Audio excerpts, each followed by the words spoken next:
At ngayon, sinasabi ko na hayaan mong ipakita ko ang isang anyo na dapat mabatid o hindi mabatid tungkol sa ating kalikasan.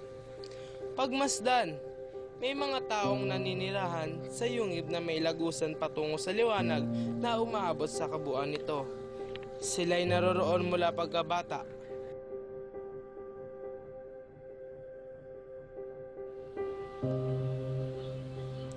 At ang mga binti at leeg ay nakakadena kung kaya't hindi sila makagalaw. Hadlang ito sa pagkilos pati ng kanilang mga ulo. Sa di kalayuan, sa taas at likod nila ay may apoy na nagliliyab. Sa pagitan ng apoy at mga bilanggong may daan papataas. Kung ang paningin mo ay dadako sa mababang pader, nito, mahalin tulad ito sa isang tabi na pinagtatanghal. Puppet.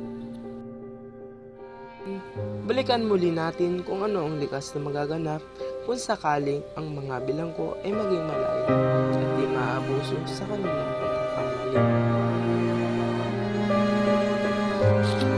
Sa una, kung ang isa sa kanila ay mapapalaya, biglang tumayo, lumingon, lumakad, at tumingin patungo sa liwanag. Magdurusa sa sobrang sakit. Ito mismo ang magpapalungkot sa kanya. Gayon din, hindi niya makikita ang dati niyang kalagayan. Sapagkat ang tanging nakikita niya ay ang mga anino lamang. Pagkatapos sa isip, tinuran ng isa na ang kanya nakita noong una ay guni-guni lamang. Ngunit ngayon, siya ay papalapit na sa pagkatao. Nakikita niya, meron na siyang maliwanag na panahon. Ang bilangguan ay mundo ng paningin. Ang ilaw ng apoy ay ang araw.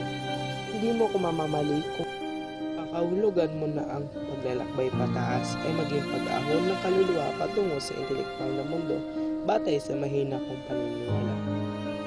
Ang ipinahayag, ito ay batid ng Diyos. Maging tama man o mali, ngunit tunay man o huwad, ang aking opinyon sa mundo ng katarungan ay ito.